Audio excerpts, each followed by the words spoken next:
Hey everyone, welcome back to Edgeverse. Imagine this. You're scrolling Instagram. You see a neon green matcha latte with 3 million likes. And in the exact same feed, a silent 400-year-old tea room where one bowl of tea can cost more than your rent. Which one is the real Japanese tea ceremony in 2025? The answer is both, and neither. Today we're diving deep into the future of Chanoyu, the Japanese tea ceremony, at the exact moment when matcha is more famous than ever, but the actual tradition is fighting for its life. This is going to be a 6-minute ride, so grab your favorite bowl of tea, get comfy, and let's talk about how an ancient ritual is trying to survive the TikTok age. Let's start with the paradox that defines 2025. Right now, matcha is everywhere. Cafes in New York, Paris, Seoul, even Dubai are doing $12 matcha flights. Millennials and Gen Z are obsessed because it's green, it's healthy, and it photographs like a dream. 68% of millennials and 64% of Gen Z say they'll pay more if it's ethically sourced and sustainable. That's huge. But here's what almost nobody's talking about. Premium organic matcha literally tripled in price this year. Triple. Farmers in Kagoshima are selling raw aracha leaves for 2 to 3 times what they got in 2024. Big companies like Iemoto just announced 50 to 100% price hikes starting this fall. Why? 2 words: climate change and old people. Rising temperatures mess up the shading and harvesting windows. Extreme weather is becoming normal. And the people who know how to handpick the top leaves under rice straw canopies, most of them are over 70. Their kids moved to Tokyo. So we have infinite demand and shrinking supply of the real stuff. Question for you in the comments. Would you still buy a $12 matcha latte if it jumped to $20 tomorrow? Be honest. A lot of people think Chanoyu is just whisking green powder fancy. It's not. It's built on 4 principles. Wa, harmony; K, respect; Se, purity; Jaku, tranquility. Everything, the way you open the door, clean the bowl, even how you walk, is designed to create one perfect moment where host and guest become equals in silence. The craziest part? The guy who codified this, Sun no Rikyu, did it 500 years ago by saying expensive Chinese porcelain is out, cracked local pottery is in.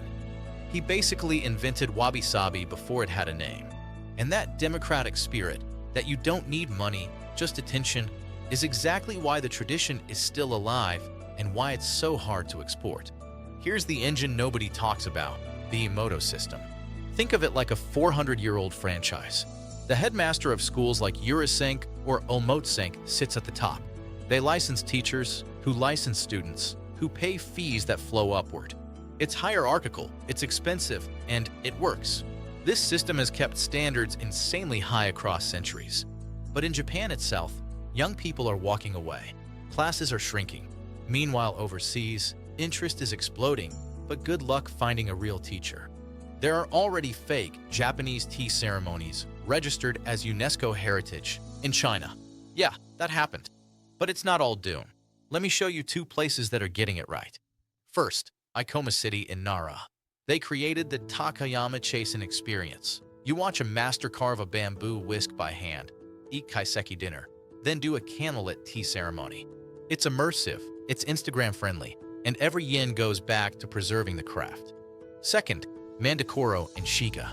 Farmers launched a crowdfunding campaign to buy new stone mills so they don't lose the ability to make ceremonial-grade matcha.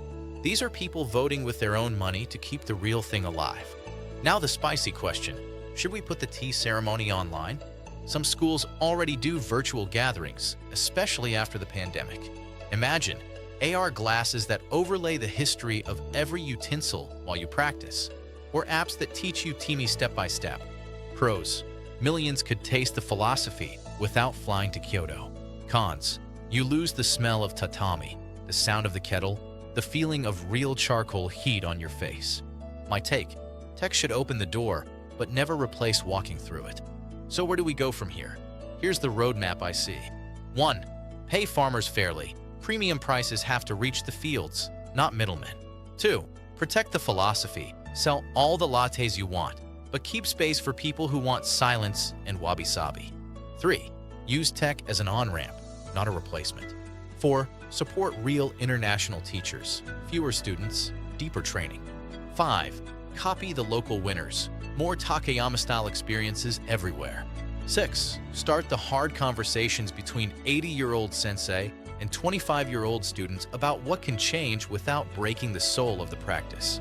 500 years ago, Senno Rikyu took tea out of palaces and put it in tiny rustic huts so normal people could touch something sacred.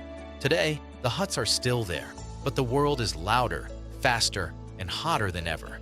The question isn't, will the tea ceremony survive? It's, will we slow down enough to meet it halfway?